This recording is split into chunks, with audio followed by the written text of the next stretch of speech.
Muy buenas noches, espectadores de Estado de Alarma. Tengo ya el placer de estar con Pío Moa, como cada miércoles, y es un placer. Pío, ¿cómo estás? Hola, ¿qué tal? Pues ¿Cómo por aquí andamos, como siempre, ¿no? Aguantando, ¿no? Resistiendo. Exactamente. Que es lo que nos toca. Bueno, pues, ¿y de qué has hablado esta semana en tu blog, Pío? Bueno, estoy tratando desde cuestiones literarias en relación Sí. con dos figuras que me interesan mucho, que son Cela y Pío Baroja, que son probablemente los novelistas españoles más importantes del siglo Sí. XX, ¿no? Un poco también sobre cuestiones históricas y, claro, sobre la actualidad, claro, inevitablemente es una actualidad tan llena de historias, ¿no? Y también algunas opiniones sobre, por ejemplo, alguna novela mía, ¿no? Que he recibido. Y bueno, aquí hay algo de lo que no se habla, y es que es el carácter destructivo del antifranquismo, ¿no? O sea, el antifranquismo que une desde la ETA al PP, porque así es, bueno, pues necesita parapetarse detrás de una ley totalitaria a la que bautizan democrática para más cinismo, ¿no? Y nada define mejor la situación de la farsa histórico-política que sufre el país. Porque, claro, si necesitan esa ley es porque lo que defienden es falso, indudablemente. ¿Y por qué lo defienden? Pues lo defienden porque lo necesitan como fundamento para sus políticas contrarias, que es política a la que estamos viendo constantemente, que consisten en progresar hacia la disgregación de España, ¿no? Y dentro de esto, hombre, la verdad es que la farsa histórico-política que se ha montado pues podría ser motivo de comicidad si no atentara precisamente contra la unidad de España y contra las libertades, porque una ley de ese tipo ataca la libertad de expresión, entre otras. Y aquí parece que casi nadie se quiere dar por enterado porque el pretexto es el franquismo. Vale. Y claro, realmente el país sufre tres enfermedades políticas muy graves. Una es el ataque permanente de los separatismos, el golpismo, que el golpismo no es solo el de los separatistas catalanes, es el golpismo del gobierno. Son cómplices en la misma operación. Otra enfermedad que sufrimos es la corrupción, y otra, de la que nadie habla tampoco, es la satelización política y cultural que sufre España. De esto tampoco se habla. Yo vengo insistiendo en el blog y es necesario que la gente tome conciencia de ello. En España se está hablando constantemente de que si tiene que ser un aliado fiable de USA o de la Unión Europea. Oiga, es que esos son aliados fiables para nosotros. No lo son, ni pretenden serlo. Es que ni siquiera se les ocurre, ellos defienden sus intereses. Claro, quieren que nosotros también los defendamos, pero nosotros tenemos los nuestros propios, que no coinciden. A veces coinciden, pero otras veces no. Bueno, pero esta es la situación, una situación penosa, que ya digo, conforma tres enfermedades políticas que necesitan cura. O sea, los separatismos, la corrupción y la satelización política y cultural, ¿no? Luego, ha habido otro tema con motivo del Día de Santiago, que también ha pasado desapercibido, y que, salvo por Abascal ha tenido una intervención de estadista realmente, que debería ser conocida por todo el mundo, se puede buscar en YouTube. Pues ha pasado, ya digo, los demás como si no fuera nada, ¿no? Y sobre esto de Santiago, que es el patrón de España, es un símbolo, sea creyente o no, es un símbolo político de unidad fundamental, ¿no? En esto, hace 3 años, en el blog comentaba que el Camino de Santiago fue uno de los logros culturales europeos creado por España. Luego el papado y Cluny se adueñaron de él, pero Santiago siguió siendo una seña de identidad española. O sea, recuerdes el grito famoso Santiago y cierra España, cerrar, que se decía en el sentido de cargar contra el enemigo. Por otra parte, Santiago fue declarado patrón de España antes del descubrimiento o invención del sepulcro. El Camino de Santiago fue una gran ruta cultural europea extendida desde Polonia o Escandinavia hasta España. Y fue, evidentemente, un punto de unidad nacional, ¿no? Hay que hablar también de, como esto fue cuando saqué el libro sobre la Reconquista y España, pues claro, la verdad es que sin la Reconquista no habría España sino Al-Ándalus, ¿no? De lengua árabe, religión musulmana, poligamia, mujeres con burka, enorme analfabetismo, esclavitud, la Sharia, y los efectos de la Reconquista son plenamente actuales. Por eso es indispensable conocerla. Hay también dos aspectos en la Reconquista que muchas veces se confunden. Estaban muy relacionados, pero que no eran lo mismo. El aspecto político, que era la recomposición de España, y el aspecto religioso, que era la reposición del cristianismo. Y el papado jugó a veces contra España, por ejemplo, favoreciendo la secesión de Portugal. Y estas cosas son esenciales, claro está. Sobre la Reconquista se han planteado problemas. En relación con mi libro, La Reconquista y España, pues es un libro que plantea claramente cuestiones básicas, ¿no? ¿Existió o no existió la Reconquista? Si no existió, ¿cómo es que en toda la península ha desaparecido Al-Ándalus con todos sus rasgos culturales? La extinción de Al-Ándalus fue además un proceso bélico y por lo tanto es justo llamarlo Reconquista, ¿no? Sobre esto se puede discutir, pero es obvio que hay que partir de los hechos, ¿no?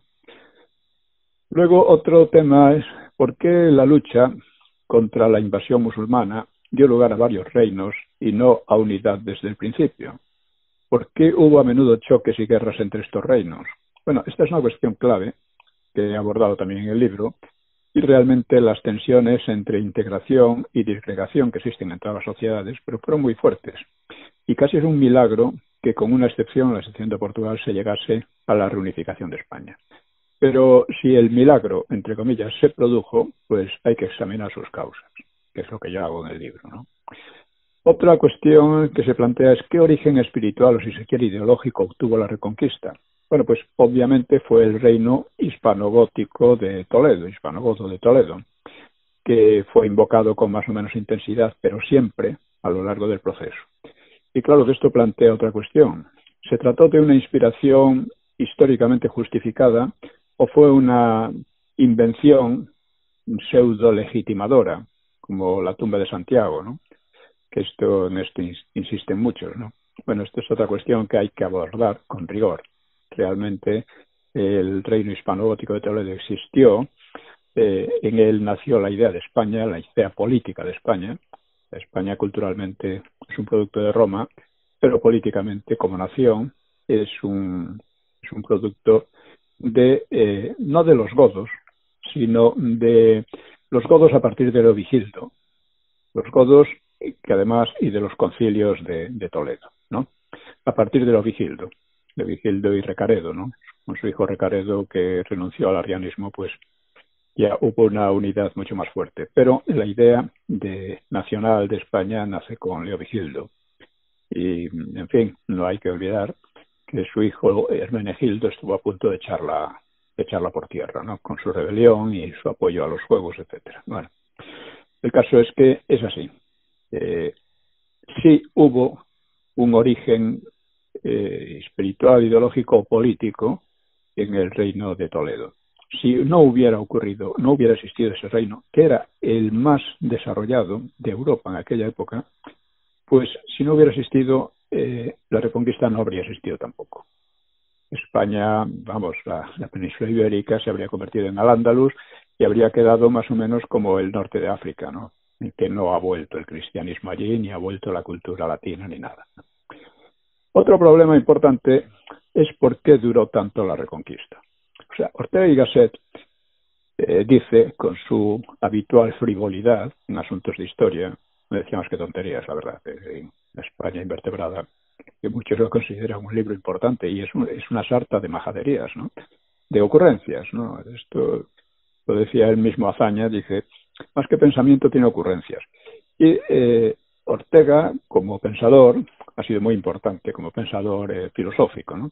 Pero como inspirador de política o de historia, pues ha sido un desastre, ¿no? Él fue uno de los causantes del caos de la República. Luego, claro, se arrepintió, pero lo fue. O sea, Ortega y Gasset solo empezó a ser lúcido y a ser serio, pues, cuando volvió a España en la época de Franco y dijo que había encontrado a España con una salud envidiable, mucho mejor que el resto de Europa, lo cual era verdad.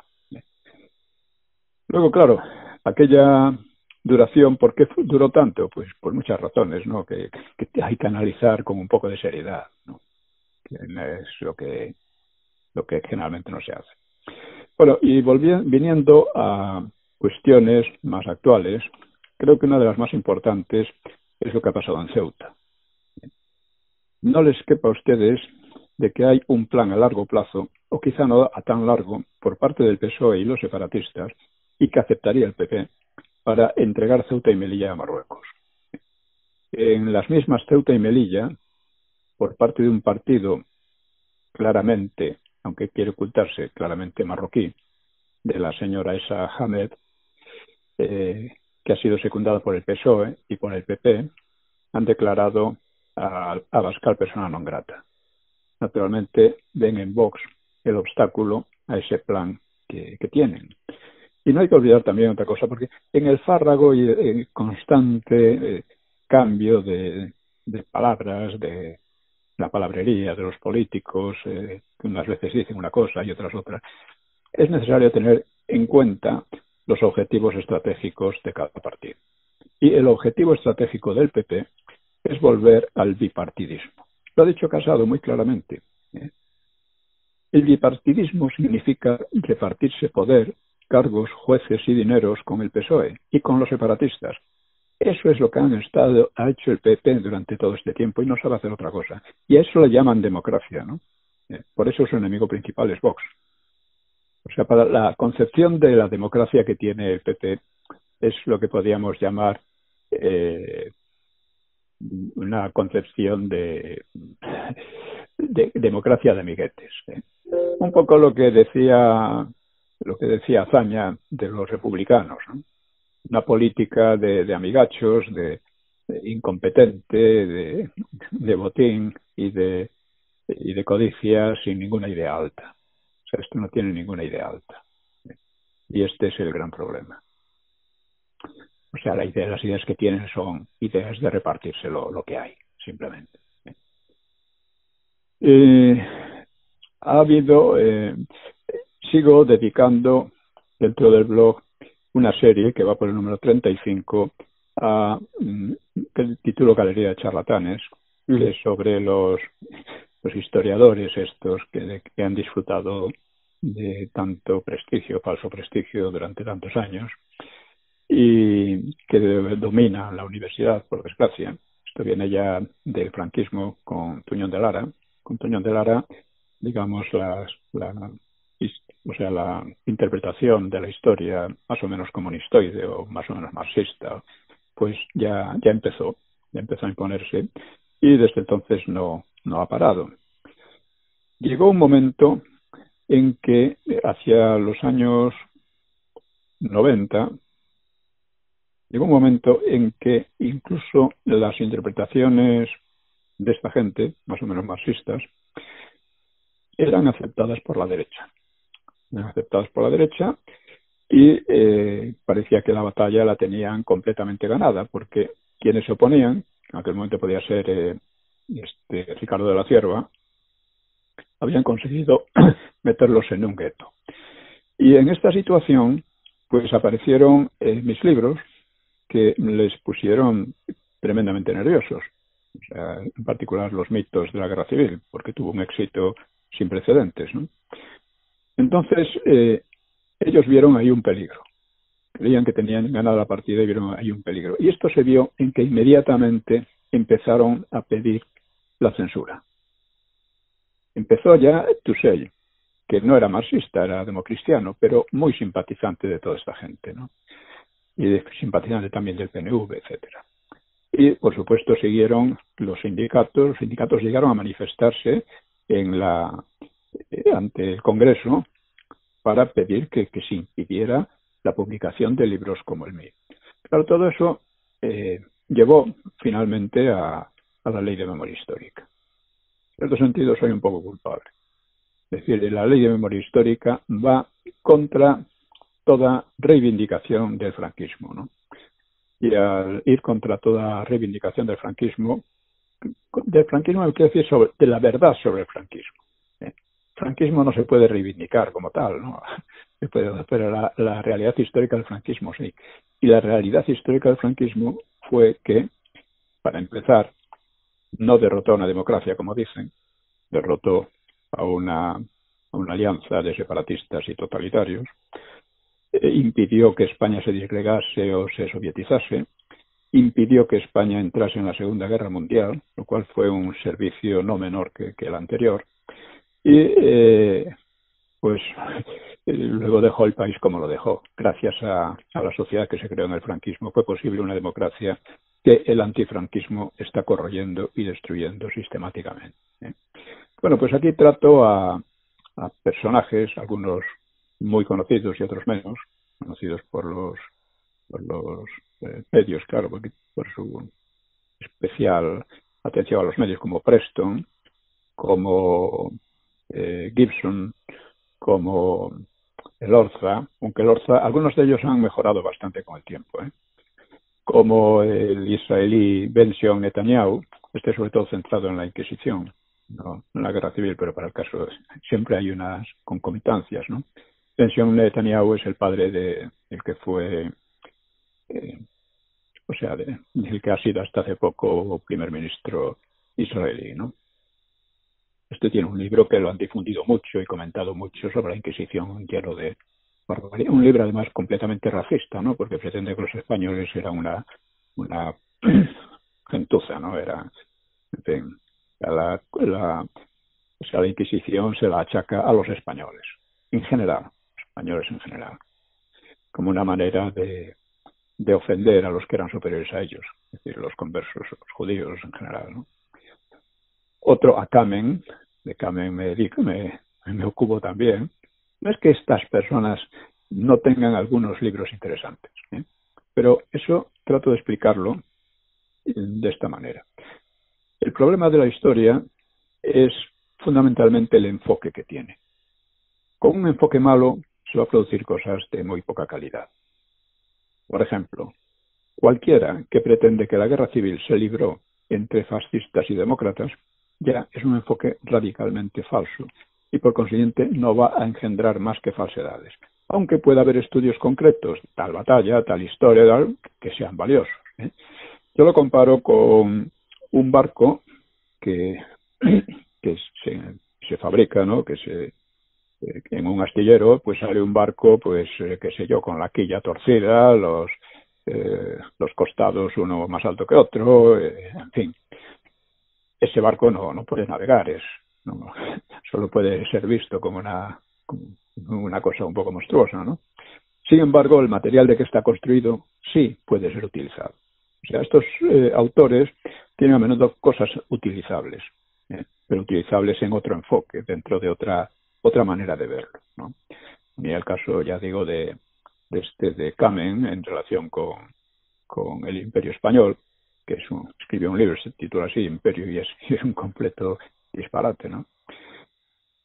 Trato también a Moradiellos, que apoya al Negrín, es decir, a Stalin, a otros menos conocidos como Justo Serna, y otros a Víbor. Víbor tiene un libro sobre la historia de la guerra civil muy malo y que sin embargo aquí ha sido reverenciado porque aquí parece que si viene de los ingleses pues tiene que ser bueno, ¿no? Otro al que trato también es a García de Cortázar, que es de derechas, es más, iba a ser o era el historiador de cabecera del PP, por supuesto muy antifranquista y por supuesto muy falso, ¿no? En casi todo. Otro es Casanova. En fin, he tratado a una buena cantidad de ellos. A Raymond Carr. Este es muy importante. Raymond Carr, pues, es un historiador inglés que ha creado escuela en España. Es muy influyente. Y su visión de España es un disparate de arriba abajo. He tratado también a Álvarez Junco, a César Vidal, por supuesto a Viñas, a Tusell, en fin, Malefakis.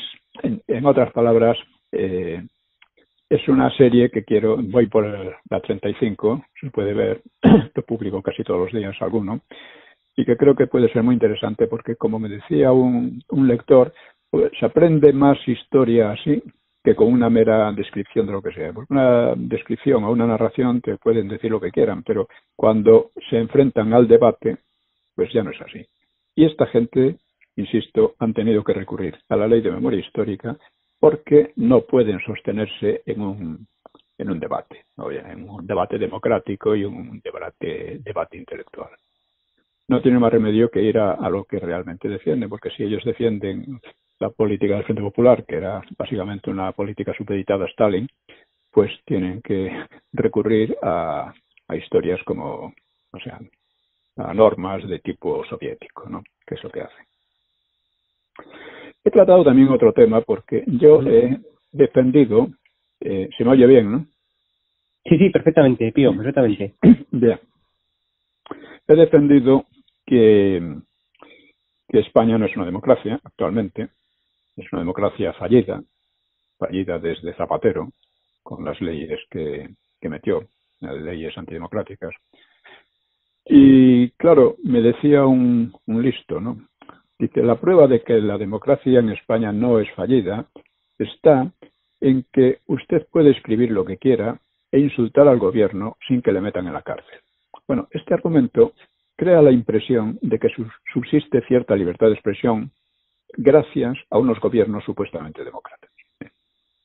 Subsiste cierta libertad de expresión, pero no es gracias a esta gente, ¿no? Es cierto que lleva mucho tiempo pensando en cómo meter en la cárcel o arruinar a personas como yo y van dando pasos en esa dirección. No acaban de decidirse a ir a por todas, porque venga, la cosa no está del todo madura, pero van a lo que van. Y para empezar, la democracia no procede de ellos. Es que da la impresión de que la democracia son ellos o procede de ellos, ¿no? Si fuera así, estaría liquidada desde hace mucho. El signo distintivo que une a todos esos demócratas desde la ETA al PP es, como digo, el antifranquismo. Y precisamente la democracia procede del franquismo y ha venido siendo corroída tenazmente por el antifranquismo, con sus leyes, sus manipulaciones y sus sus censuras, ¿no? Un golpe muy importante fue el saqueo de Rumasa por el PSOE de Felipe González en 1983, apenas llegado al poder. En aquella ocasión, Alfonso Guerra declaró: Montesquieu ha muerto. Montesquieu significa significa la independencia judicial, sobre todo, ¿no? Con ello expresaba así su designio del PSOE de liquidar la independencia judicial, lo cual constituía un verdadero golpe de Estado, el cual pronto fue asumido por el PP para repartirse democráticamente, entre comillas, dicho poder, corrompiéndolo, el poder judicial. Sin independencia judicial no hay democracia, pero tampoco es tan fácil liquidar de golpe ese poder, como hizo el Frente Popular en el 36, que lo sometió a los sindicatos, ¿no? Y a pesar de los escándalos del Supremo y el Constitucional, por ejemplo, en relación con la profanación de la tumba de Franco, pues a pesar de eso permanecen algunos jueces respetuosos de la ley y de la historia. Y eso ha permitido, por ejemplo, declarar ilegal el estado de alarma de la mafia del doctor y antes encarcelar a varios mafiosos golpistas de 2017, el golpismo del separatismo catalán. Aunque luego los cómplices, también golpistas del gobierno, los hayan indultado. Por lo tanto, queda de democracia la existencia de algunos jueces dispuestos a encararse con las presiones corruptas del PSOE y el PP, aunque el proceso destructivo de ese poder está muy avanzado. Y ahora vendrá una nueva batalla en relación con la ley de memoria que descaradamente llaman democrática. Queda también una relativa libertad de expresión. Relativa porque, debido a la colaboración del PP, los grandes medios se han convertido en una triple M medios de manipulación de masas, al servicio mayoritariamente de la izquierda y separatistas, del antifranquismo, de las leyes de género, es decir, medios de manipulación antidemocráticos que han conseguido reducir a la marginalidad a los discrepantes. Durante años no les molestó especialmente que perviviera de manera secundaria, pues, medios de masas, de pequeñas masas disidentes, ¿no? Porque eso además les permitía presentarse como tolerantes, o cosas así. Pero las cosas han ido cambiando. Los partidos y su triple M se han alarmado y han puesto en marcha una nueva ley directamente contra las libertades que en su lenguaje pervertido y cínico llaman democrática. Quiero insistir en esto porque se habla poco, insuficientemente, ¿no? Y preparan otra ley que llaman de seguridad nacional, que pondría al servicio del gobierno a todos los adultos con sus bienes particulares. Podrían despojar a la gente de sus bienes, claro, a través de los bancos, claro, y dejar en la ruina a quienes se les opusieran. Bueno, pues, ¿qué se puede hacer con estos restos de democracia? Pues ponerlos en acción con la mayor intensidad posible antes de que las mafias completen su programa. Y así lo está haciendo Vox. Con ello ha obtenido 2 importantes victorias políticas, como digo. Y con ello quizá consigamos parar el proceso antes de que logren bolivarizar el país y plantear la cuestión en términos directos de fuerza, como de hecho ya los plantean en Cataluña. He tratado otras cuestiones, así de con pues el fracaso del rey en relación con los indultos. Sí. Los indultos eran un golpe brutal a la democracia, a la unidad de España, y dejaban al rey además como un pelele después de su discurso del 17. Y imagino que la mafia del doctor debió tener un momento de susto, porque el rey podía oponerse constitucionalmente a la firma, ¿no? Pero el disgusto pasó. El rey olvidó su discurso del 17 y adoptó el discurso tácito de la profanación de la tumba de Franco, cuando el doctor tomó la medida a la monarquía y también a los jefazos de la Iglesia, ¿no? Que se han portado, en fin. Que claro, esto plantea un problema, porque ¿cómo se puede defender a la monarquía si el propio rey se doblega a quienes tratan de destruirla? ¿Cómo se puede defender a la Iglesia si sus jefes demuestran ser una pandilla de golfos, capaces de cooperar con quienes profanan la tumba de quien la salvó a la Iglesia del exterminio? En fin, todas estas cosas que son lo más importante que está ocurriendo. Sí. Bueno, pues Pío, muchas gracias. Invitamos como siempre a nuestra audiencia a que pase por tu blog, piomoa.es o Más España, Más Democracia. Y un fuerte abrazo, Pío. Muchas gracias. Muy bien, un abrazo para todos. Un abrazo fuerte. Chao.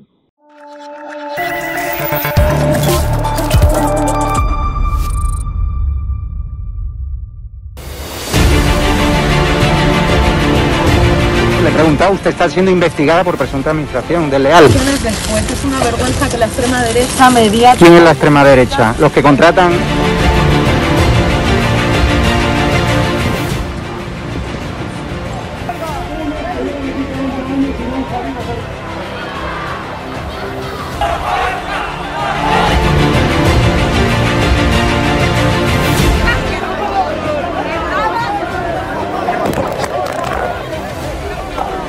¿Qué haces?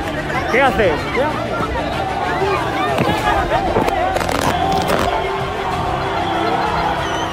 Bueno, pues nos han roto el móvil. Nos acaban de romper el móvil por detrás.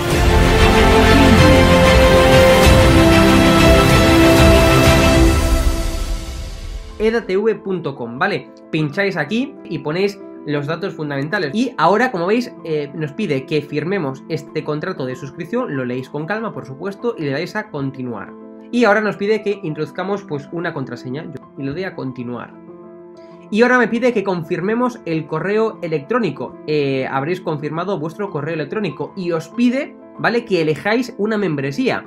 Está gratis, mensual, semestral, anual, ¿vale? Pues podéis elegir, por ejemplo, si queréis ayudarnos pues con 9,99 euros al mes y con la tarifa plata, pues le dais a aceptar y suscribirse. Pincháis aquí y como veis, ya os dice aquí, os pone todo claro, a Fact News Consulting, plata, tarifa plata, mensual, 9,99 euros, le dais a pagar y os abrirá ya pues el TPV, ¿no? Ponéis vuestra tarjeta bancaria, ponéis la caducidad, el código de seguridad y ya podéis llegar a pagar dándole a este botón automáticamente.